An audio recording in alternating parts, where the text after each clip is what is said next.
I'm 72 years old, and I never thought I'd be standing on my neighbor's porch, trembling with rage and relief at the same time, staring at the face of the grandson I thought was gone forever. Before I tell you how I ended up here, I need you to understand something. This isn't just a story about a missing child. This is about how easily the system can fail you, how trust can be weaponized, and how a grandmother's instinct never dies. If you've ever felt invisible, overlooked, or told you were too old to fight back, this story is for you. Drop a comment below and tell me what you would have done in my situation. And please subscribe to this channel. You'll want to hear how this ends. My name is Eleanor, and 5 years ago, my world shattered into a million pieces. My daughter, Rebecca, died in a car accident when her son, my grandson Caleb, was only 3 years old. He was my entire world after that. Those big brown eyes, that laugh that sounded like wind chimes. He called me Mimi. Every morning, he'd crawl into my bed and ask me to make pancakes shaped like dinosaurs. Every night, we'd read the same 3 books until he fell asleep holding my hand. I wasn't just his grandmother. I was his everything, and he was mine. Rebecca's father, my ex-husband, wasn't in the picture. He left when she was a baby. Caleb's father was never identified. Rebecca wouldn't talk about him. So it was just me and Caleb. The courts granted me temporary custody after Rebecca died, and I was working toward making it permanent. But I was 70 at the time. I had arthritis. I didn't have a lot of money. The social worker assigned to us kept asking if I was sure I could handle a toddler. I told her I'd raised a daughter just fine. She smiled, but I saw doubt in her eyes. One Tuesday afternoon in September, I took Caleb to the park 3 blocks from our house. It was a park we went to almost every day. I knew every bench, every tree, every parent who brought their kids there. Caleb loved the swings. He'd scream with joy every time I pushed him higher. That day, I pushed him for 20 minutes straight. My back ached, but I didn't care. Then my phone rang. It was my doctor's office calling about a prescription refill. I stepped 6 feet away, maybe less, to take the call. I kept my eyes on Caleb the whole time. Or at least I thought I did. When I turned back around, the swing was empty. I dropped my phone. I screamed his name. I ran to the slide, the sandbox, the parking lot. I asked every parent there if they'd seen a little boy in a red shirt and denim overalls. No one had. I called the police. They arrived within 10 minutes. They searched the park, the surrounding streets, the wooded area behind the playground. They found nothing. No witnesses. No surveillance footage. Just gone. The next 72 hours are a blur. Police interviews. Amber Alert. Search parties. News crews. I didn't sleep. I didn't eat. I walked the neighborhood at 3 in the morning calling his name until my voice gave out. They questioned me like I was a suspect. They searched my house. They asked if I'd been drinking, if I'd taken my medication, if I had memory problems. I told them I was 70, not senile. They didn't apologize. Weeks turned into months. The police said they were doing everything they could, but leads dried up. The detective assigned to Caleb's case told me that most children who go missing are taken by family members or someone they know. But there was no one. I had no other family. Rebecca's friends didn't even know Caleb well. My neighbors were all retired couples or young professionals who kept to themselves. Except for one, Martin Schaffer. He lived 4 houses down from me in a tidy brick ranch with white shutters and a garden that looked like something out of a magazine. He was around 60, maybe 65. Quiet man. Polite.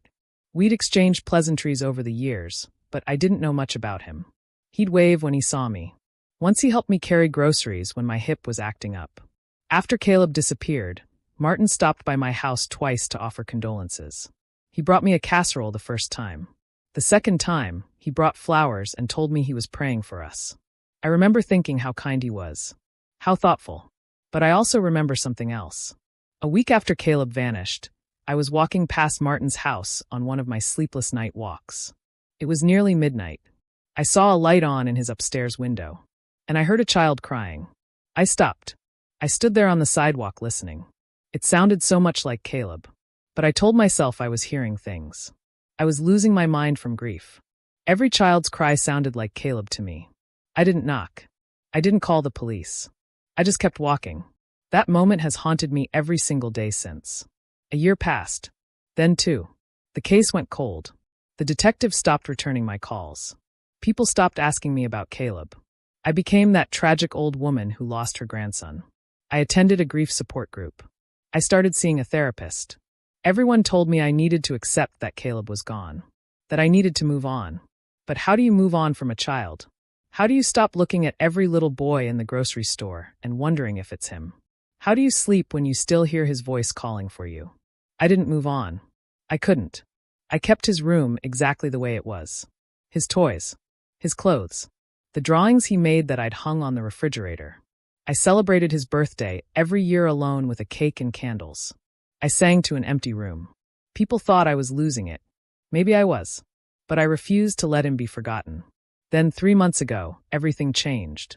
I was at the public library using one of their computers to look up information about cold cases. I'm not good with technology, but I taught myself enough to do basic searches. I was reading an article about a woman who found her missing daughter 15 years later when a librarian approached me. Her name was Janet. She was maybe 50, with kind eyes and gray hair pulled back in a bun.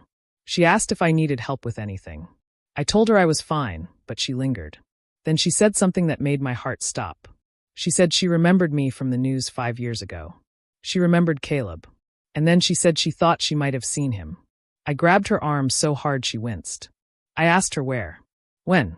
She said she wasn't sure, but there was a boy who came into the library every Wednesday after school with an older man.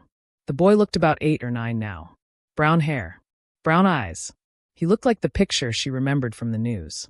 I begged her to tell me more. She said the man who brought him was always very protective. Wouldn't let the boy wander. Wouldn't let him use the computers alone. The boy seemed quiet, well-behaved. The man signed books out under his own name. She showed me the library records. Martin Schaffer. My neighbor. My kind, thoughtful, helpful neighbor. The same neighbor whose house I'd heard a child crying in 5 years ago. I sat in that library chair staring at Martin Schaffer's name on the computer screen until my vision blurred. Janet, the librarian, kept asking if I was okay. I wasn't okay. I felt like the floor had opened beneath me. 5 years. 5 entire years I'd been living 4 houses away from the man who might have taken my grandson. The man who'd brought me casseroles and flowers while Caleb was sleeping under his roof. The man I'd thanked. The man I'd trusted. Janet printed out the checkout records for me. Martin had been bringing a child to the library almost every week for the past 4 years. The books he checked out were all age-appropriate for a young boy. Picture books at first, then early readers, then chapter books. There were books about dinosaurs, space, animals. The same things Caleb loved. My hands shook holding those pages. Janet asked if she should call the police. I told her not yet. I needed to be sure. I couldn't go through another false hope. I couldn't survive it. I started watching Martin's house. I know how that sounds. A 72-year-old woman staking out her neighbor like some kind of detective. But what choice did I have? The police had given up. The system had failed me. If I didn't fight for Caleb, no one would. I parked my car at the end of the street where I could see his driveway. I sat there for hours with a thermos of coffee and a pair of binoculars I'd ordered online. My back ached. My knees screamed. I didn't care. For 3 days, I saw nothing unusual. Martin left for work in the morning. Came home in the evening. His routines were predictable. Boring, even. Then, on the 4th day, a Wednesday, I saw them. Martin pulled into his driveway at 3:30 in the afternoon. The passenger door opened, and a boy stepped out. He was wearing a blue backpack and carrying a lunchbox. Brown hair that fell across his forehead.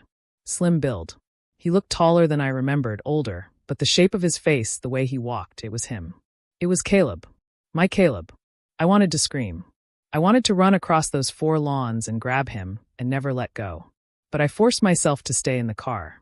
I needed proof. I needed to be smart about this. If I confronted Martin without evidence, he could disappear with Caleb. He could claim I was a delusional old woman. I'd learned that much from the last 5 years. No one listens to grieving grandmothers. You need facts. You need documentation. You need leverage. I called my therapist that night. I know that sounds strange, but Dr. Diane Chun was the only person who'd never dismissed me. She'd listened to me talk about Caleb every week for 3 years. When I told her what I'd seen, she didn't tell me I was imagining things. She didn't suggest it was wishful thinking. She said if I truly believed it was Caleb, I needed to contact the police immediately and possibly a lawyer. She gave me the name of a family attorney who specialized in custody cases and missing children. His name was Robert Kemp. I called Robert the next morning. He agreed to meet me that afternoon. His office was small but organized, filled with file cabinets and framed degrees. Robert was younger than I expected, maybe 45, with graying temples and a serious expression that made me feel like he actually listened. I told him everything. The disappearance, the librarian, the surveillance, the sighting. He took notes the entire time. When I finished, he leaned back in his chair and asked me the question I'd been dreading. Did I have any proof it was actually Caleb? I didn't. Not yet. Robert explained that after 5 years, legally, this was complicated. If Martin had somehow obtained guardianship or registered the boy under a different name, we'd need to challenge that in court. We'd need DNA evidence. We'd need documentation proving Caleb's identity. We'd need to demonstrate that Martin had no legal right to the child. He said the first step was confirming the boy's identity without alerting Martin. He suggested we contact the school. Robert made some calls. He found out that a boy matching Caleb's age and description was enrolled at the elementary school in our district under the name Lucas Schaffer. Registered as Martin Schaffer's nephew. The mother listed as deceased. The father listed as unknown. Emergency contact, Martin Schaffer. It was all there in black and white. Martin had created an entire false identity for my grandson. He'd erased Caleb and replaced him with Lucas. Robert said this was kidnapping and fraud. He said we had grounds to involve law enforcement immediately. But he also warned me that cases like this move slowly. Family court is a nightmare. Martin could claim he'd taken the boy in good faith, that he'd believed the child was abandoned, that he'd been trying to help. Without proof of malicious intent, the legal battle could take months, even years. And during that time, Caleb would remain with Martin. Unless we could prove immediate danger, the court wouldn't remove him from the home. I told Robert the first wanted to confront Martin. I wanted to knock on his door, look him in the eye, and demand my grandson back. Robert strongly advised against it. He said it could jeopardize the case. It could give Martin time to fabricate a story or flee. But I didn't care anymore. I'd spent 5 years being patient. 5 years waiting for someone else to save Caleb. I was done waiting. I told Robert the first understood the risks. I told him I was going to Martin's house that evening. He sighed. And then he said if I was determined to do this, he'd come with me. And we'd bring the police. That evening, at exactly 6 o'clock, I stood on Martin Schaffer's porch with Robert beside me and 2 police officers behind us. My heart hammered so hard I thought I might collapse. Robert knocked. We waited. I heard footsteps inside. The door opened. Martin stood there in khaki pants and a polo shirt, looking every bit the respectable neighbor I'd always known. His expression shifted from confusion to concern when he saw the police. He asked if something was wrong. I didn't let Robert speak. I pushed forward and said, "Where is Caleb?" Martin's face went pale. He started to close the door. One of the officers blocked it with his foot. Robert identified himself as my attorney and explained that we had reason to believe Martin was harboring a missing child. Martin stammered. He said he didn't know what we were talking about. He said there must be some mistake. I shouted past him into the house. I called Caleb's name. And then I heard it. A small voice from upstairs. "Uncle Martin, who's at the door?" Uncle Martin. That word made my stomach turn. I pushed past Martin into the house. The officers followed. Robert tried to keep things calm, but I was beyond calm. I ran toward the stairs. Martin grabbed my arm. He said I couldn't just barge into his home. I yanked free and screamed Caleb's name again. A boy appeared at the top of the stairs. 8 years old. Brown hair. Brown eyes. Wearing pajama pants and a t-shirt with a dinosaur on it. He looked at me with confusion. No recognition. And my heart shattered all over again. I climbed the stairs. The officers ordered Martin to step back. I reached the boy and knelt down so we were eye level. I said, "Caleb, it's me. It's Mimi." He stared at me. He shook his head. He said his name was Lucas. He said he didn't know me. He backed away and called for his uncle. Martin came up the stairs and the boy ran to him, clutching his leg. Martin put a protective hand on his head and said, "You're scaring him. He doesn't know you. His name is Lucas. He's my nephew. I've raised him since he was a toddler." One of the officers asked Martin for documentation, guardianship papers, birth certificate, anything proving the boy's identity. Martin hesitated. Then he said the papers were in his office downstairs. He led us down to a small room lined with bookshelves. He pulled out a file folder and handed it to the officer. Inside were documents, a birth certificate for Lucas Schaffer, a guardianship agreement signed by a woman named Anna Schaffer, claiming to be the boy's mother, granting Martin custody before her death, medical records, school enrollment forms. Everything looked legitimate, except for one problem. I recognized the handwriting on the guardianship agreement. It was the same handwriting I'd seen on the casserole dish Martin brought me 5 years ago. The same looping letters. The same slant. He'd forged it. I pointed this out to the officers. Martin's face tightened. He said I was grief-stricken and seeing things that weren't there. He said he sympathized with my loss, but this wasn't my grandson. Robert asked if Martin would consent to a DNA test. Martin refused. He said he didn't have to submit his nephew to testing based on the delusions of a neighbor. The officers explained they couldn't remove the child without a court order. They said we'd need to go through family services and petition for emergency custody. Martin looked relieved. He thought he'd won. But I wasn't done. I looked at the boy standing behind Martin, peeking out with wide, uncertain eyes. I pulled out my phone with trembling hands and opened my photo gallery. My daughter's face appeared on the screen, a picture from Caleb's 3rd birthday party. She was holding him on her lap, both of them laughing at something off camera. Caleb wore a paper crown and had frosting smeared across his cheek. I turned the phone toward the boy and said, "This is your mother. Her name was Rebecca.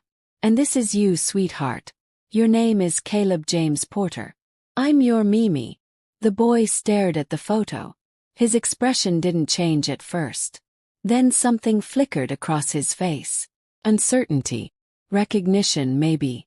Or perhaps just confusion. He looked up at Martin. Martin's jaw tightened. He said, "That's enough. Officers, I want these people out of my house. Now." One of the officers, a woman named Detective Ramirez, asked Martin again if he'd consent to a DNA test. She explained it would clear everything up quickly. Martin said he'd already answered that question. He wanted us gone. Robert stepped forward and calmly explained that we'd be filing for emergency custody in family court first thing in the morning. He said we'd be requesting a court-ordered DNA test and a full investigation into the boy's background. He said if Martin had nothing to hide, cooperation would only help his case. Martin stared at Robert for a long moment. Then he said, "Get out of my house before I call my lawyer and have you arrested for harassment." We left. But I turned back at the door and looked at the boy one more time. He was watching me. Really watching me. And I swear I saw something in his eyes. A glimmer of the little boy who used to call me Mimi. That night I didn't sleep. I sat at my kitchen table with every photo I had of Caleb spread out in front of me. Robert had explained that we needed to build an airtight case. We needed medical records, dental records, anything that could prove biological identity. I called Caleb's pediatrician first thing in the morning. Dr. Helen Ortiz had been his doctor since birth. She remembered him. She remembered me. When I explained what had happened, she pulled his records immediately. She said she'd testify if needed. She also said she had something that might help. A copy of Caleb's footprints from his newborn screening. Unique identifiers. Impossible to fake.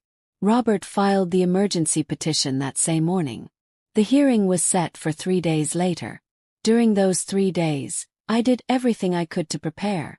I contacted the detective who'd originally handled Caleb's missing person case. He was retired now, but he remembered the case. He said he'd never closed it. He still had the file. He agreed to come out of retirement to help. His name was Vincent Morales, and he told me something I'll never forget. He said, "I always knew that boy didn't just vanish. Someone took him. And if you found him, Mrs. Porter, I'm going to make damn sure you get him back." Vincent pulled Martin Schaffer's background. No criminal record. No red flags. He'd worked as an accountant for 30 years. Lived alone since his wife died a decade earlier. No children of his own. But Vincent found something interesting in Martin's phone records from 5 years ago. 3 days after Caleb disappeared, Martin had contacted a lawyer who specialized in guardianship and adoption. He'd also made a large cash withdrawal, $10,000. Vincent said it looked like Martin had been planning this, that he'd seen an opportunity and taken it. The day of the hearing arrived. I wore my best dress and sat beside Robert at a long table in family court. Martin sat across from us with his attorney, a sharp-looking woman in a gray suit who introduced herself as Patricia Voss. The judge, an older man named Judge Raymond Collier, reviewed the case file in silence for several minutes. Then he looked up and asked Martin's attorney to present their side. Patricia stood and argued that Martin had taken in a neglected child he'd found wandering alone. She said he'd made every effort to locate the child's family but had found no one. She claimed Martin had legally registered the boy and provided him with a stable, loving home for 5 years. Robert stood and presented our evidence. The original missing person report, Caleb's medical records, the footprints, witness statements from neighbors who remembered Caleb, the librarian's testimony, Dr. Ortiz's testimony, Vincent Morales's testimony. And then Robert presented something I hadn't expected. Security footage from a gas station 2 blocks from the park where Caleb disappeared. Vincent had tracked it down. The footage showed Martin's car driving past the park at the exact time Caleb went missing. 15 minutes later, the same car was seen heading in the opposite direction. Vincent testified that Martin had been at that park, that he'd had opportunity. Judge Collier listened carefully. He asked Martin directly if he'd been at the park that day. Martin hesitated. Then he said yes, he'd been driving past. But he hadn't seen anything. He said it was a coincidence. Judge Collier asked why Martin had never mentioned this to police during the original investigation. Martin didn't have an answer. The judge then ordered an immediate DNA test. Martin's attorney objected. The judge overruled her. He said the child's welfare was paramount and that we had presented sufficient evidence to warrant testing. The DNA test was conducted that afternoon. A simple cheek swab from the boy and a comparison to my DNA, since I was Caleb's biological grandmother. We were told results would take 48 hours. Those were the longest 48 hours of my life. Barely ate. Paced my house. Prayed. I bargained with God. I promised I'd be a better person, a stronger person, if he just gave me back my grandson. The results came back on a Thursday morning. Robert called me at 7 a.m. I knew from his voice before he even spoke. It was a match. The boy Martin called Lucas was Caleb James Porter. My grandson. My baby. Robert said the judge had issued an emergency order removing Caleb from Martin's custody immediately. Child Protective Services was picking him up within the hour. I could see him that afternoon. I arrived at the CPS office at 2 o'clock. My hands wouldn't stop shaking. A social worker named Kim Tran led me into a small room with toys and books scattered on a table. She explained that Caleb had been informed about the situation. He knew his real name now. He knew I was his grandmother. But she warned me that he might not remember me. 5 years is a long time in a child's life. He'd been 3 when he was taken. He was 8 now. She said I needed to be patient. I nodded, but inside I was screaming. The door opened. Caleb walked in holding Kim's hand. He looked so much older. Taller. His face had lost that toddler roundness. But his eyes were the same. Those big brown eyes I'd dreamed about for 5 years. He stopped a few feet away from me and stared. I knelt down, even though my knees protested, so I could be at his level. I said softly, "Hi, sweetheart. I'm your Mimi. I don't know if you remember me, but I've loved you every single day since you've been gone." He didn't say anything at first. Then quietly he said, "I remember pancakes." My heart stopped. I said, "Dinosaur pancakes?" He nodded. A tear rolled down my cheek. I said, "I'll make you dinosaur pancakes every single morning if you want." He took a small step forward. Then another. And then he was in my arms, and I was holding him, and I was sobbing so hard I couldn't breathe. He hugged me back. Not like a stranger. Like he remembered. Like some part of him had been waiting for me, too. Over the next several weeks, the legal process continued. Martin Schaffer was arrested and charged with kidnapping, child endangerment, fraud, and forgery.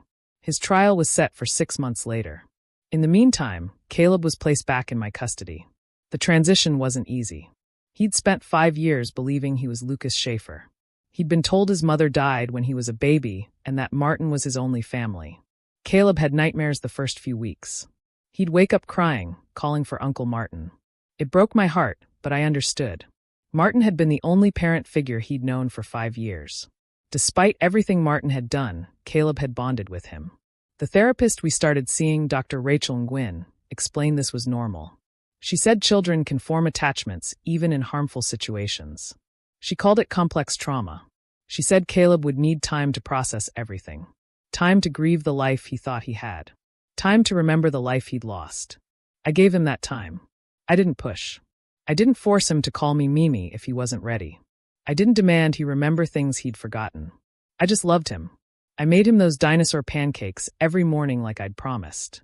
I read him bedtime stories. I let him decorate his old room however he wanted. Slowly, piece by piece, he started coming back to me. He'd mention something random, like the time we went to the zoo and he got scared of the lions. Or the song I used to sing when he couldn't sleep. Small memories surfacing like treasures from deep water. 3 months after Caleb came home, Martin's trial began. Robert warned me it would be difficult. He said I'd have to testify. Caleb might have to testify. The defense would try to paint Martin as a well-meaning man who'd made a mistake. Patricia Voss, Martin's attorney, would argue he'd believed he was rescuing an abandoned child. She'd argue he'd provided Caleb with a good home, stability, education. She'd try to make me look like the villain for tearing them apart. The courtroom was packed the first day. News outlets had picked up the story. Grandmother finds missing grandson living 4 houses away. It was the kind of story that went viral. I didn't care about the attention. I just wanted justice. The prosecutor, a sharp woman named Diane Foster, laid out the case methodically. She presented the evidence of Martin's presence near the park the day Caleb disappeared. The forged guardianship documents. The $10,000 withdrawal. The fake identity. She argued this wasn't a mistake or a misunderstanding. This was premeditated kidnapping. Patricia Voss countered by calling character witnesses. Martin's co-workers. His neighbors. People who described him as kind, generous, reliable. She presented report cards showing Caleb had excelled in school under Martin's care. She showed photos of birthday parties, holidays, vacations. She argued Martin had loved the boy and given him opportunities. She even suggested, carefully, that I might not have been the most stable guardian 5 years ago. That perhaps Martin had genuinely believed he was doing what was best for the child. When it was my turn to testify, I walked to the stand with my head high. Diane asked me to describe the day Caleb disappeared. I told the story exactly as it happened. The phone call. The empty swing. The terror. The search. I described the 5 years of not knowing. The sleepless nights. The grief support groups. The way people looked at me like I was a ghost. When Diane asked how I felt when I discovered Caleb had been living with Martin all along, I looked directly at Martin and said, betrayed, furious, and heartbroken that someone could steal a child and sleep soundly at night. Patricia cross-examined me. She asked if I'd ever considered that maybe Caleb was better off with Martin. That maybe Martin had provided stability I couldn't.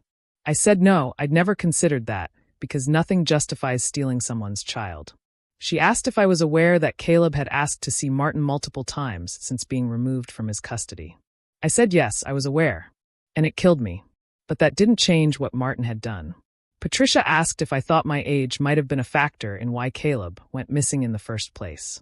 If I'd been too old to properly supervise a toddler. I stared at her and said, I was 6 feet away for 90 seconds. If that makes me negligent, then every parent in the world is guilty. The most difficult part of the trial was when Caleb had to testify. Judge Collier allowed him to do so via closed-circuit video to minimize trauma. Dr. Nguyen sat with him. Diane asked him gentle questions. Did he remember living with me when he was little? Caleb said yes, a little bit. Did he remember the day at the park? He said no. Did he remember Martin picking him up that day? Caleb hesitated. Then he said he remembered a man talking to him, asking if he was lost, telling him they'd find his grandma together. He remembered getting into a car. He remembered being scared at first. But then Martin gave him candy and said everything would be okay. Diane asked what Martin told him about me. Caleb said Martin told him his grandma was very sick and couldn't take care of him anymore. That she'd asked Martin to look after him. That she'd gone to live in a special place where she could get help. Caleb said he'd believed it. He'd been 3 years old. He didn't know any better. Diane asked how he felt now, knowing the truth. Caleb looked down. He said he felt confused. Sad. Angry. He said he loved Uncle Martin, but he also remembered loving me. He didn't know how to feel both things at the same time. The jury deliberated for 6 hours. When they returned, the verdict was guilty on all counts. Martin showed no emotion. He just stared straight ahead as the judge read the sentence. 12 years in state prison for kidnapping. Additional years for fraud and endangerment. He'd be nearly 80 when he got out, if he lived that long. As they led him away in handcuffs, he looked at me one time. I expected to see anger or defiance. Instead, I saw something that looked almost like regret. But it was too late for regret. Too late for apologies. He'd stolen 5 years we could never get back. After the trial, life slowly returned to something resembling normal. Caleb started a new school. He made friends. He joined the soccer team. He still saw Dr. Nguyen twice a week, and probably would for a long time. But he was healing. We both were. He started calling me Mimi again, though sometimes he'd slip and call me Eleanor. I didn't correct him. I figured he'd find his way back to me in his own time. And he did. One evening, about 6 months after the trial, Caleb and I were sitting on the porch watching the sunset. He was quiet for a long time. Then he said, "Mimi, do you think Uncle Martin really thought he was helping me?" I thought about that question carefully. I said, "I think people can convince themselves of anything if they want something badly enough. I think Martin wanted a child to love, and he saw an opportunity. Maybe part of him believed he was doing the right thing. But that doesn't make it right." Caleb nodded. Then he said, "I'm glad I'm home." Those 4 words meant more to me than any guilty verdict or prison sentence ever could. I pulled him close and said, "Me too, sweetheart. Me too." We sat there together as the sky turned pink and orange. And for the first time in 5 years, I felt like maybe we were going to be okay. It wouldn't be easy. The scars would always be there. But we had each other. And that was enough. Now, a year later, Caleb is thriving. He's 9 years old, 4th grade, reading above his level and asking questions about everything. He wants to be a scientist when he grows up. Or maybe a detective, because he says what happened to us would make a good mystery story. I told him he's absolutely right. We've settled into routines that feel both familiar and new. Every morning, Caleb comes downstairs in his pajamas and climbs onto the kitchen stool to watch me make pancakes. Sometimes they're dinosaurs. Sometimes they're rockets or trucks or blobs that don't look like anything in particular. He doesn't care. He just likes that I make them for him. After breakfast, we pack his lunch together. He insists on making his own sandwich now because he says he's old enough. I let him, even though he uses way too much peanut butter, and the jelly always leaks out the sides. School days are busy. I drop him off at 8:15 and pick him up at 3. I'm part of the PDA now, which is something I never imagined at 73. But the other parents have been kind. A few knew our story from the news. They welcomed us without making it awkward. Caleb's teacher, Mrs. Alvarez, has been especially wonderful. She keeps me updated on his progress and gently lets me know when he's having a hard day. There are still hard days. Days when he gets quiet and withdrawn. Days when I know he's thinking about the 5 years we lost. On those days, I don't push. I just make sure he knows I'm here. Therapy has helped tremendously. Dr. Nguyen has worked with both of us, individually and together. She's helped Caleb process the complicated feelings he has about Martin. She's helped him understand that it's okay to have loved someone who hurt him. That feelings don't have to make sense or be neat and tidy. She's also helped me deal with my own guilt. The guilt of looking away for 90 seconds. The guilt of not trusting my instincts when I heard a child crying in Martin's house. The guilt of not finding him sooner. Dr. Nguyen keeps reminding me that I'm not the villain in this story. Martin is. But some days, that's hard to believe. We've also had to navigate the legal aftermath. Martin's conviction was appealed, but it was denied. He's serving his sentence at a state correctional facility 3 hours away. His attorney reached out once, asking if Caleb would be willing to write Martin a letter or visit. I consulted Dr. Nguyen. She said the decision should ultimately be Caleb's when he's older and ready. For now, the answer is no. Caleb isn't ready. And honestly, neither am I. Maybe someday. Maybe never. That's something we'll figure out together. The media attention eventually faded, which was a relief. For a few months, we couldn't leave the house without reporters asking questions or people recognizing us. It was overwhelming. But people move on to the next story. Now, we're just another family in the neighborhood. That's all I ever wanted. To be normal. To be invisible in the best way. To go to the grocery store and not have strangers ask if I'm the grandmother from the news. There was one unexpected piece of closure that came about 8 months after the trial. A woman named Claire Mitchell reached out to me through Robert. She was Martin's ex-wife, divorced from him more than 15 years ago. She said she'd followed the trial and felt compelled to contact me. We met for coffee one afternoon at a diner halfway between our towns. Claire was in her 60s, soft-spoken, with kind eyes that carried a lot of pain. She told me she wasn't surprised by what Martin had done. Not entirely. She explained that during their marriage, Martin had been obsessed with having children. They'd tried for years. Multiple rounds of fertility treatments. 2 miscarriages. Eventually, they looked into adoption, but Martin wanted an infant, and the wait was years long. Claire said Martin became increasingly bitter and withdrawn. He blamed her, even though the doctors had said it was unexplained infertility. The marriage fell apart. After the divorce, Claire moved away and rebuilt her life. She remarried, had stepchildren, found peace. She said she'd always wondered if Martin had ever found his. When she saw the news about Caleb, she said it all made sense. Martin hadn't found peace. He'd found a child alone in a park and taken him. Claire said she felt horrible that she hadn't seen the warning signs earlier. That maybe if she'd reached out or stayed in touch, she could have prevented it. I told her the same thing Dr. Nguyen had told me. We can't carry guilt for other people's choices. Martin made his decisions. We didn't make them for him. Claire cried. So did I. We sat in that diner booth for 2 hours, 2 women connected by the same man's brokenness. Before we left, she hugged me and said, "I'm so glad you got him back. Life has taught me a lot in these past few years. I've learned that the system is flawed, that children can slip through cracks, that evil doesn't always look like a monster. Sometimes it looks like a kind neighbor with a casserole. I've learned that grief doesn't have a timeline, that healing isn't linear, that you can be furious and heartbroken and grateful all at the same time. I've learned that being old doesn't mean being powerless, that a grandmother's love is a force that can move mountains, break through bureaucracy, and refuse to give up even when everyone else has. But most importantly, I've learned that it's never too late. It's never too late to fight. It's never too late to hope. It's never too late to reclaim what's been stolen from you. I was 72 years old when I found Caleb again. I could have accepted what everyone told me, that he was gone, that I needed to move on, that I was too old to keep searching. But I didn't. And because I didn't, my grandson is home. I'm sharing this story not for sympathy or attention. I'm sharing it because I know there are other people out there who feel invisible, who've been told they're too old, too tired, too late. People who've lost something precious and are told to just accept it. I'm here to tell you, don't accept it. Keep fighting. Keep searching. Keep believing. Because miracles do happen. Mine happened 4 houses down from where I'd been living all along. Caleb and I have started a new tradition. Every year on the anniversary of the day I found him, we bake a cake together. Not to celebrate the pain or the years lost, but to celebrate the fact that we're together now. That we survived. That we didn't give up on each other. This year, Caleb wanted a chocolate cake with blue frosting and little plastic dinosaurs on top. We made it together, laughing when the frosting turned out more teal than blue and the dinosaurs kept falling over. We ate the cake on the porch, watching the sunset. Just like we'd done the night, he told me he was glad to be home.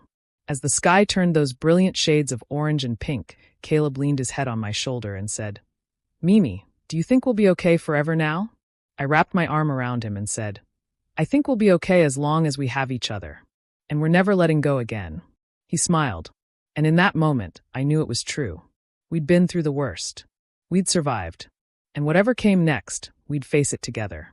So if you're reading this and you're fighting your own battle, and you feel like giving up, don't. Keep going. Keep pushing. Keep believing that the thing you've lost can be found. Because sometimes it's just 4 houses down. Sometimes it's closer than you think. And sometimes, all it takes is one knock on the door to change everything. Thank you for listening to my story. If it resonated with you, please leave a comment below. Tell me about your own battles. Tell me about the things you've fought for. And if you haven't already, subscribe to this channel. There are more stories here about people like us. People who refuse to be invisible. People who prove that it's never too old to fight back. Never too late to reclaim your life. Never too late to bring your loved ones home. Looking back now, I realize how close I came to giving up. There were moments, especially in those first 2 years after Caleb disappeared, when I genuinely considered just fading away, letting the grief consume me, accepting what everyone said was inevitable, that Caleb was gone forever, that I'd never know what happened to him, that I'd spend the rest of my life haunted by that empty swing in the park. But something kept me going. Maybe it was stubbornness. Maybe it was love. Maybe it was just the refusal to let Martin Schaffer win. Caleb asks me sometimes if I'm angry, if I hate Martin for what he did. It's a complicated question. Yes, I'm angry. I'm furious at the 5 years stolen from us, at the birthdays I missed, at the first days of school I wasn't there for, at the scraped knees I didn't kiss better and the nightmares I didn't soothe. I'm angry at the lies Martin told my grandson, at the false identity he created, at the way he erased me from Caleb's life and replaced me with a fiction. But do I hate him? I'm not sure I have the energy for hate anymore. Hate is exhausting. I'd rather spend my energy loving Caleb. That said, I don't forgive Martin. I don't think I ever will. Forgiveness isn't something I owe him. He didn't ask for it. He didn't earn it. Even at his sentencing, when given the chance to speak, Martin didn't apologize. He said he'd given Caleb a good life.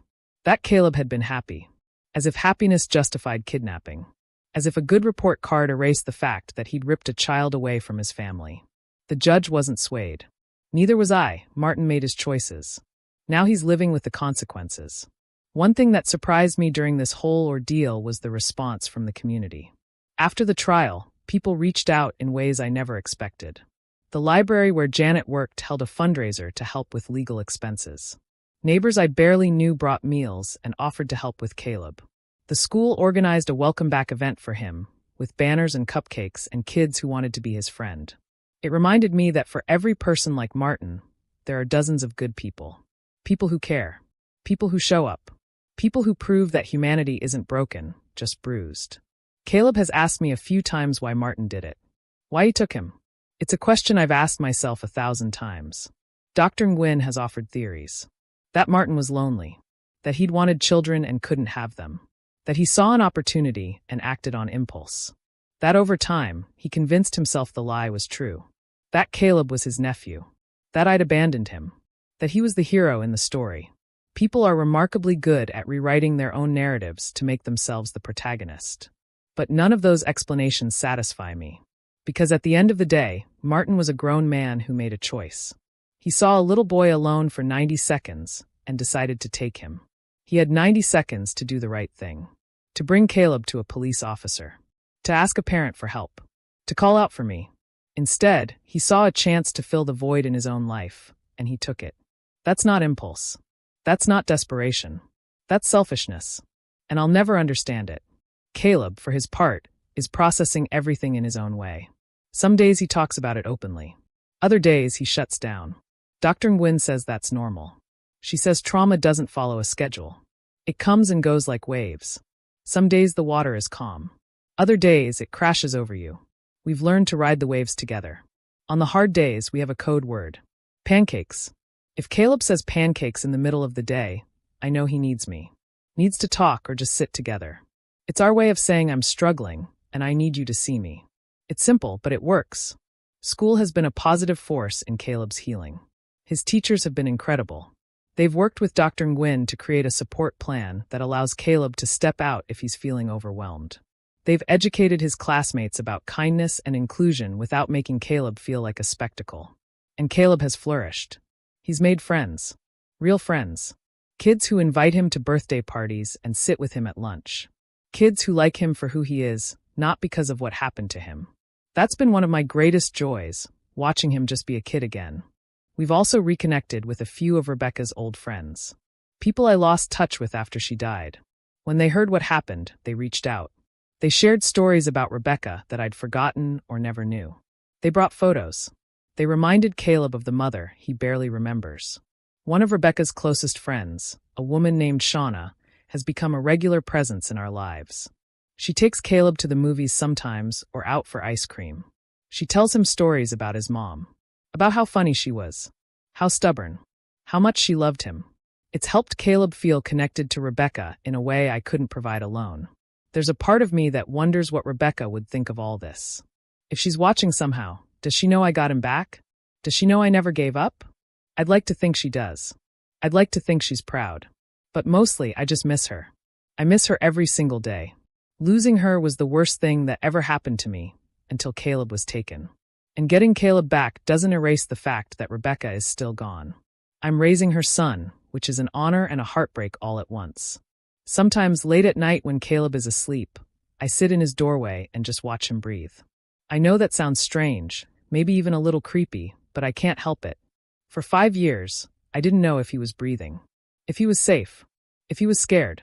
Now I get to see him every night, peaceful and safe in his bed, surrounded by books and toys and drawings he's made. It's a privilege I'll never take for granted. And I thank God, the universe, fate, whatever force brought him back to me, every single night. We've also started a tradition of writing letters to Rebecca. Caleb's idea, actually. He said he wants to tell his mom about his life, even though she's not here. So every Sunday we sit down and write letters. Caleb writes about school, his friends, things he's learning. I write about watching him grow, about the memories we're making, about how proud I am. We put the letters in a box in Caleb's closet. He says maybe someday he'll read them all and remember everything. Or maybe he'll bury them somewhere special. Or maybe he'll keep them forever. It doesn't matter. The act of writing them, of keeping Rebecca present in our lives, is what counts. People ask me sometimes if I'm worried about Caleb's future. If I think this trauma will define him. If I'm scared he'll struggle as he gets older. Of course I worry. I'm his grandmother. Worrying is part of the job description. But I also have faith in him. He's resilient. He's strong. He's been through something unimaginable, and he's still here. Still laughing. Still dreaming. Still believing in dinosaurs and rockets and the goodness of people. If he can do that after everything he's been through, then I believe he can do anything. As for me, I've learned I'm stronger than I thought. At 73, I'm not the same woman I was 5 years ago. I'm tougher. More determined. I've learned to navigate legal systems and advocate for myself. I've learned that age is just a number, and being old doesn't mean being weak or irrelevant. I've learned that sometimes the people who underestimate you are the ones who give you the element of surprise. And I've learned that a grandmother's love is the most powerful force in the world.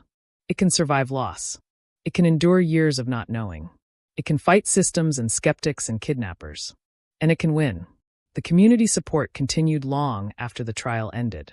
Local news outlets followed up on our story a year later. They wanted to show how Caleb was doing. I agreed, but only on the condition that Caleb's face would be blurred and his voice disguised. He's been through enough without becoming a poster child for tragedy. The segment aired on a Thursday evening. They called it Never Too Late, a grandmother's fight. The response was overwhelming. Letters poured in from across the country. Other grandparents who were raising grandchildren. Parents who'd lost custody. Families torn apart by similar circumstances. Each letter reminded me that our story wasn't unique. It was just one of thousands happening every day. One letter stood out. It was from a woman in Oregon named Patricia.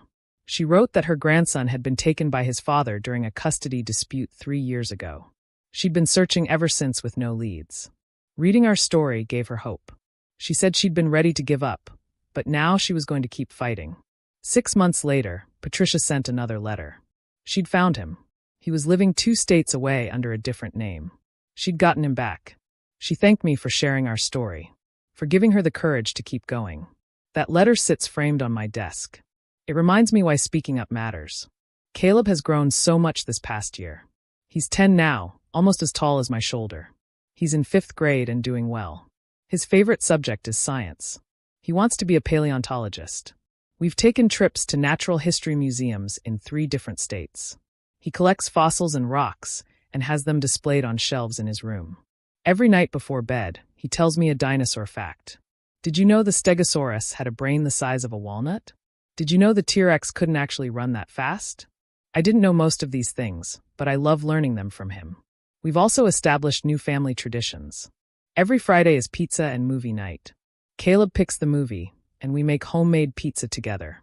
He's gotten pretty good at tossing the dough, though we still end up with flour everywhere. Every Sunday, we visit Rebecca's grave. We bring fresh flowers and sit on the grass and tell her about our week. Caleb talks to her like she's sitting right there with us. He tells her about his grades, his friends, his fossil collection. Sometimes he cries. Sometimes I do. But it feels important. It feels like keeping her alive in the ways that matter. There are still hard moments. Last month, Caleb had a panic attack at school. Another student's uncle came to pick them up, and seeing an older man triggered something in Caleb. He locked himself in the bathroom and wouldn't come out. The school called me. By the time I arrived, Dr. Nguyen was already there. She'd been on standby for situations like this. Together, we talked Caleb down. We got him home. We spent the rest of the day on the couch watching nature documentaries and eating ice cream. He didn't want to talk about it, and I didn't push. Sometimes just being present is enough. Dr. Nguyen says Caleb is making remarkable progress. She says most children who experience what he did struggle much more significantly. She credits the stability I've provided and the consistency of therapy. But I think Caleb deserves the credit. He's the one doing the work. He's the one facing his fears. He's the one choosing to heal. I'm just here to support him, to love him, to make sure he knows he's safe and he's home and nothing will ever take him away again. I've also had to do my own healing. Therapy isn't just for Caleb. I see Dr. Nguyen once a week too. We talk about my guilt, my anger, my fear that something will happen again. She's helped me understand that hypervigilance is a normal trauma response, that constantly checking on Caleb, needing to know where he is every moment, is my brain trying to protect him. But she's also helped me recognize that I can't live in fear forever, that Caleb needs space to grow and become independent, that smothering him with worry won't keep him safe. It'll just teach him the world is dangerous. So I'm learning to let go. Slowly, inch by inch. One of the hardest things I've had to accept is that Martin's family has tried to reach out. His sister, a woman named Judith, sent a letter through Robert's office. She said she was horrified by what Martin had done. She said she had no idea. She wanted to apologize on behalf of her family. She asked if there was anything she could do. Robert advised me not to respond, but I did anyway. I wrote back and said I appreciated her apology, but there was nothing she could do. Martin's actions were his own. She wasn't responsible. But I also wasn't interested in maintaining contact. She respected that. I haven't heard from her since. Financially, things have been tight. The legal fees were astronomical. Even with the community fundraiser, I'm still paying off debt. I had to take out a loan against my house. My retirement savings are nearly gone. But I don't regret a single penny. You can't put a price on getting your grandchild back. Still, it's been stressful. I've had to budget carefully. Caleb doesn't know the extent of it. I don't want him to feel guilty. But he's noticed I've stopped buying things for myself. That I wear the same clothes until they're threadbare. That we eat a lot of pasta and rice. Last week, something wonderful happened. A journalist who'd covered our story reached out. She said she'd sold a book proposal about families reunited after long separations. She wanted to feature our story prominently. She offered me a portion of the advance. I was hesitant at first. I didn't want to exploit what happened for money. But Robert reminded me that sharing our story could help others. And the money would relieve the financial pressure I've been under. I agreed. The book is scheduled to be published next year. I'll believe it when I see it, but it's a glimmer of hope. Caleb has also expressed interest in advocacy work when he's older. He says he wants to help other kids who've been taken. He wants to be a voice for children who can't speak for themselves. I told him that's a beautiful goal, but he should focus on being a kid right now. There's plenty of time for advocacy when he's grown. Still, I'm proud of him for thinking about others, for wanting to turn his pain into purpose. That takes a kind of strength most adults don't have. We've had conversations about forgiveness. Caleb asked me if he's a bad person for missing Martin sometimes, for remembering the good parts, the birthday parties, the trips to the zoo, the bedtime stories. I told him absolutely not. I told him that people are complicated, that Martin did a terrible thing, but that doesn't erase the fact that he was also the only parent Caleb knew for 5 years. That it's okay to have mixed feelings.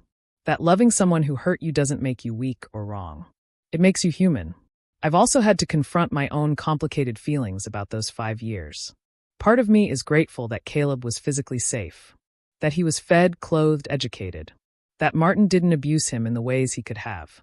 But another part of me is furious that I'm even thinking that way. That I'm grateful for crumbs when my grandson should never have been taken in the first place. Dr. Nguyen says both feelings can be true. That I can be relieved Caleb was cared for while also being enraged that he was stolen. That emotions don't have to make logical sense. There are moments when I look at Caleb and feel overwhelming sadness for what we lost. I missed his first day of kindergarten, his first loose tooth, his first time riding a bike without training wheels. Those milestones are gone forever. I can never get them back. Martin stole them from me and from Caleb. He stole our time together, our memories, our bond. Yes, we're rebuilding. Yes, we're creating new memories. But the old ones are just gone. And that's a grief I'll carry for the rest of my life. But I also feel overwhelming gratitude. Gratitude that I found him. That he's alive. That we have a second chance. So many families never get that. So many children are never found. So many grandparents die without knowing what happened to their grandchildren. I'm one of the lucky ones. And I remind myself of that every single day. When things are hard, when I'm tired, when the medical bills pile up and my arthritis flares and I wonder if I'm too old for this, I remind myself, I'm lucky. I have Caleb. That's all that matters. The neighborhood has changed for us. Some people still stare when we walk by. Some whisper. Some avoid us altogether, like trauma is contagious. But others have been incredibly kind. Mrs. Chun from 2 houses down brings us homemade dumplings every few weeks. The Johnsons across the street shovel our driveway in winter without being asked. Little acts of kindness that remind me people are mostly good. That community matters. That we're not alone in this. We've also had to navigate questions from Caleb's friends. Kids are curious. They've heard bits and pieces of the story. They ask Caleb where he was for 5 years. Why he has a different last name in old records. Why his uncle is in prison. Caleb handles it remarkably well.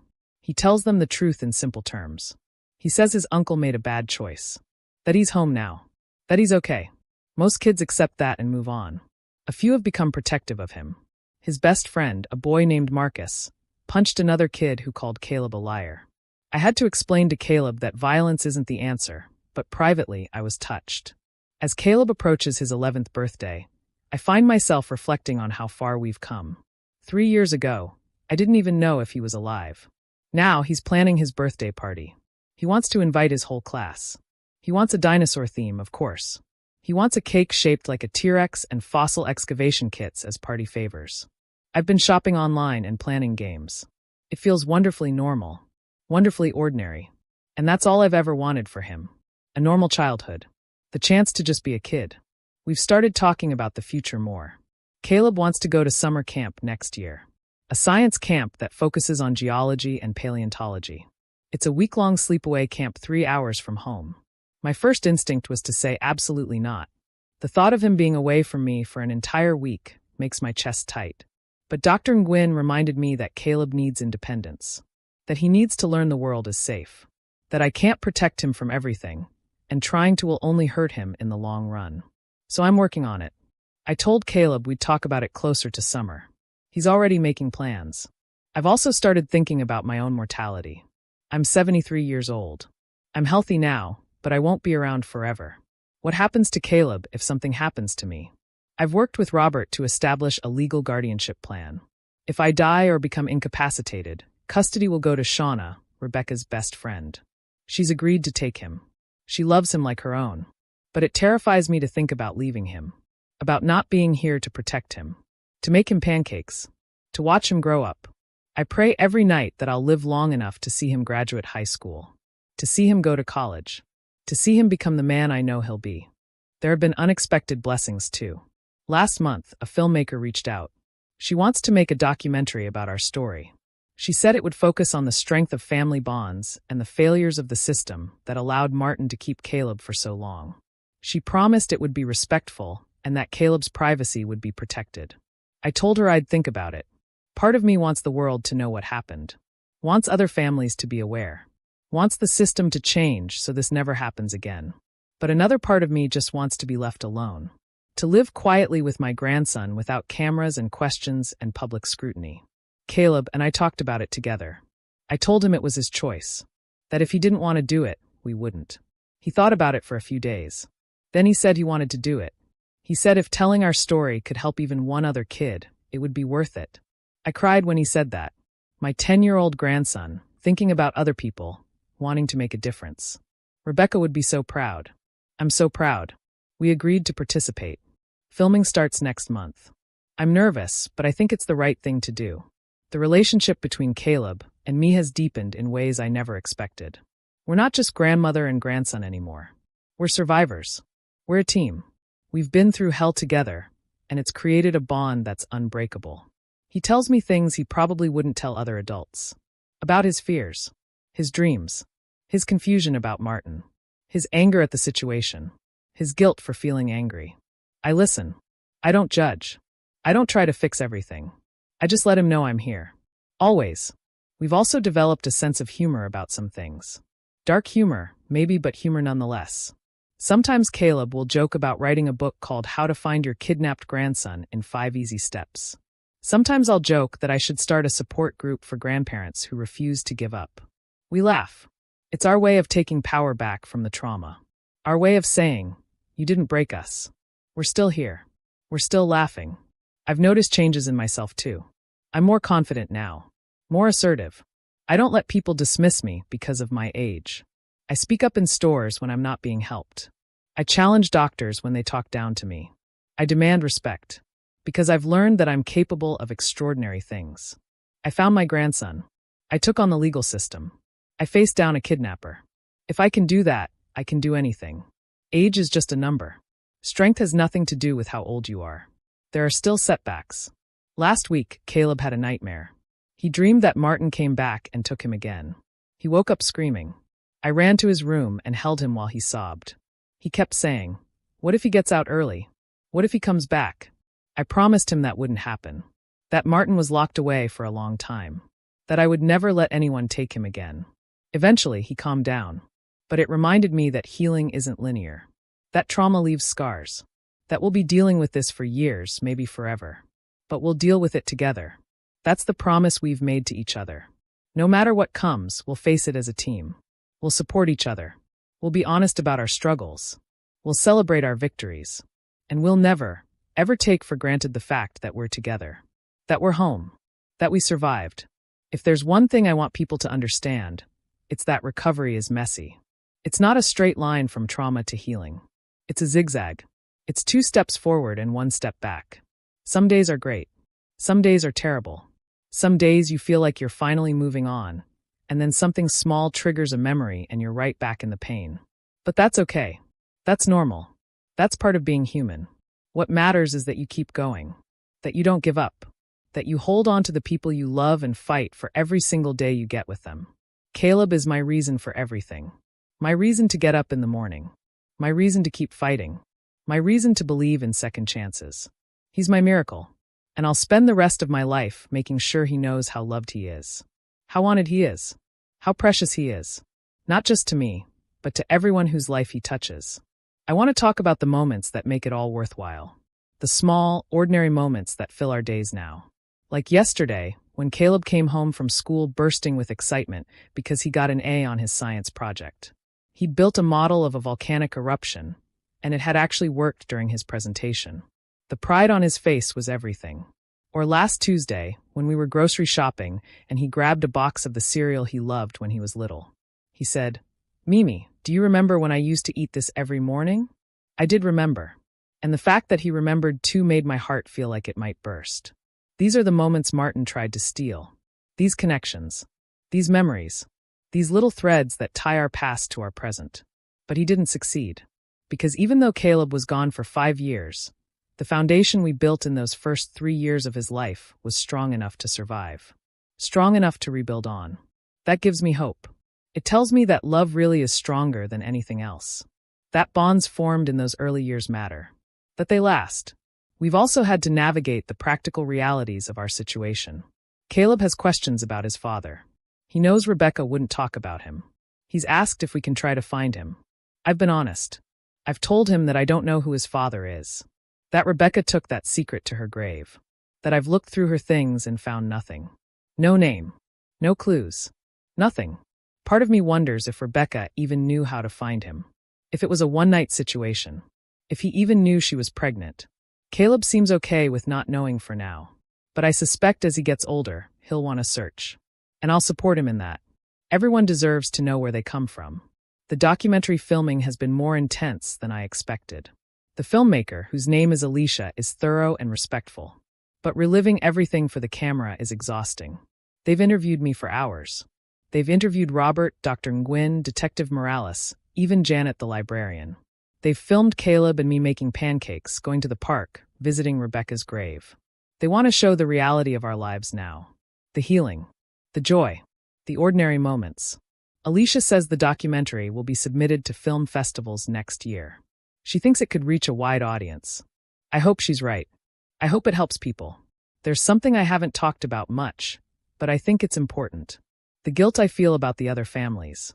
The families whose children are still missing. The grandparents still searching. The parents still hoping. I got my miracle, but thousands of others are still waiting for theirs. I think about them constantly. I've joined online support groups for families of missing children. I share resources. I offer hope. I tell them my story. But I also feel guilty. Why did I get Caleb back when so many others don't? Why was I the lucky one? Dr. Nguyen says it's survivor's guilt. That it's common and normal. But it doesn't make it easier. So I've decided to do something about it. I'm starting a foundation. It's called Find Them, a grandmother's mission. The goal is to provide resources for families searching for missing children. Legal assistance. Private investigators. Support groups. Whatever they need. I'm using the money from the book Advance and the documentary to fund it. Robert is helping me with the legal structure. We're hoping to launch officially next year. It won't bring back the years I lost with Caleb, but maybe it can help reunite other families. Maybe it can turn my pain into something meaningful. Caleb is excited about the foundation. He's designed a logo, a compass with a heart in the center. He says it represents never losing your way back to the people you love. I told him it's perfect. We've had it printed on t-shirts and stickers. All proceeds will go to the foundation. Caleb wants to have a booth at his school's spring fair to sell them. He wants to tell people about missing children. He wants to raise awareness. I'm so proud of the young man he's becoming. He's taken his trauma and decided to help others. That's courage. That's strength. We've also received support from unexpected places. A national organization that works on missing children cases reached out. They want to partner with our foundation. They want to share resources and expertise. They've invited me to speak at their annual conference. Me, a 73-year-old grandmother with no public speaking experience. I said yes anyway, because if my story can help even one person, it's worth the terror of standing in front of hundreds of people. Life has settled into a rhythm now. School, therapy, homework, dinner, bedtime stories. It's routine. It's predictable. It's everything I dreamed of during those 5 years Caleb was gone. Sometimes I have to pinch myself to believe it's real. That he's really here. That this isn't another dream I'll wake up from. But then Caleb will do something that reminds me it's real. He'll leave his shoes in the middle of the floor. He'll forget to brush his teeth. He'll argue with me about bedtime. All the normal, frustrating, wonderful parts of raising a child. And I'm grateful for every single one. Looking ahead, I know challenges will come. Caleb will enter his teenage years soon. There will be new struggles, new questions, new trauma responses we haven't encountered yet. But I also know we'll face them together. We've proven we can survive anything. We've proven our bond is unbreakable. We've proven that love really does conquer all. Not in some fairy tale way, but in the real, messy, complicated, beautiful way that actual life works. I think about the woman I was 5 years ago. Broken, desperate, hopeless. I think about how close I came to giving up. And then I look at the woman I am now. Strong, determined, purposeful. Caleb gave me that. He gave me a reason to keep fighting. A reason to believe in miracles. A reason to know that it's never too late. Never too late to fight back. Never too late to reclaim what's yours. Never too late to win. I want to address something that people ask me about frequently. How did I maintain hope? How did I keep believing Caleb was alive when everyone else had given up? The truth is, I didn't always believe. There were days, many days, when I thought he was gone. When I thought I'd never see him again. When I let myself imagine the worst possible scenarios. But even on those days, I couldn't stop looking. I couldn't stop searching. Because the not knowing was worse than the searching. At least when I was searching, I was doing something. I was fighting. I was refusing to let his memory fade. Hope isn't constant. It's not this steady flame that burns forever. It flickers. It dims. Sometimes it goes out completely and you have to relight it. I relit mine every single morning by looking at Caleb's picture. By touching his toys. By sitting in his room. Those tangible reminders of his existence kept me going. They reminded me that he was real. That he mattered. That he deserved someone fighting for him. So even when hope died, duty kept me going. And eventually, duty reignited hope. It's a cycle, and you have to trust the cycle. I've also been asked if I ever considered that Caleb might not want to come back to me. That after 5 years with Martin, he might have forgotten me completely. Might have been happier with his life as Lucas. That question haunts me more than people know. Because yes, when I first saw him on Martin's stairs, he didn't recognize me. He called for Uncle Martin. He was scared of me. And that broke something inside me. But Dr. Nguyen helped me understand that children adapt to survive. That Caleb had created a life with Martin because he had no choice. That didn't mean he wouldn't have chosen me if he'd had the option. And over these past 3 years, he's proven that. He's chosen me every single day. He's chosen to heal, to remember, to love me back. That's more than I could have hoped for. There's also the legal aftermath that continues. Martin's case has become somewhat of a landmark case in our state. It's highlighted gaps in the guardianship system. How easy it is for someone to falsify documents and register a child without proper verification. Because of our case, new legislation has been proposed. Stricter requirements for guardianship. Mandatory cross-referencing with missing children databases. Biometric verification for children being registered with new guardians. It won't undo what happened to us, but it might prevent it from happening to someone else. That feels like something. A small piece of justice in an unjust situation. Caleb and I have also had to deal with media requests that haven't stopped. Talk shows want us to appear. Podcasts want to interview us. True crime channels want to feature our story. I've said no to most of them. I don't want Caleb's trauma turned into entertainment. I don't want our pain packaged into a 45-minute episode with dramatic music and reenactments. The documentary with Alicia feels different because it's focused on healing and systemic change. But the others? They're just vultures. And I won't let them exploit my grandson. One thing that's helped both of us is routine.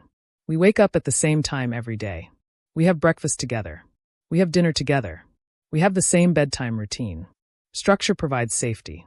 Predictability provides peace. After 5 years of chaos and uncertainty, both Caleb and I crave that stability. It's boring. It's repetitive. It's absolutely perfect. Because boring means safe. Boring means normal. Boring means we're not in survival mode anymore. We're living. We've also created rituals around remembering. Once a month, we look through photo albums together. Pictures of Caleb as a baby. Pictures of Rebecca. Pictures of the 3 of us together. Caleb asks questions. Who's that person? Where were we? What was I like? I answer everything honestly. I don't hide the hard parts. I don't pretend Rebecca was perfect or that our life was easy. But I also emphasize the love, the joy, the connection. I want him to know where he comes from, who he comes from. I want him to know his mother's laugh and her stubbornness and her fierce love for him. Sometimes I wonder what Martin thinks about now. If he has regrets. If he understands the magnitude of what he did. If he thinks about Caleb. I've been told he receives letters from supporters. People who think he was trying to help. People who believe grandparents are too old to raise children. People who think he gave Caleb a better life. That makes me sick. But it also motivates me. It reminds me that there are people out there who don't value families like ours. Who think age determines worth. Who think they can decide what's best for other people's children.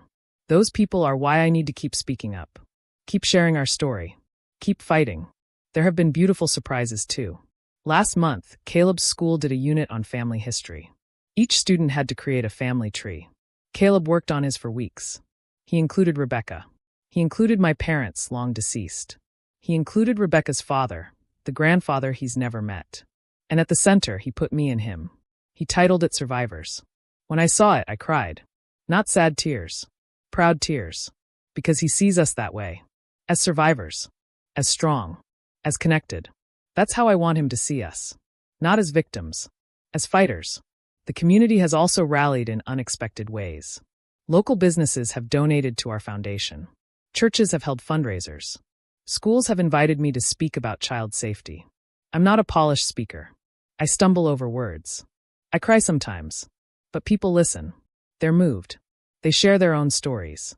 And slowly, we're building a network of people who refuse to let children be forgotten. Who refuse to give up. Who believe in the power of persistence. That network is growing. And it gives me hope for the future. Caleb asked me recently if I think our lives would have been different if Rebecca hadn't died.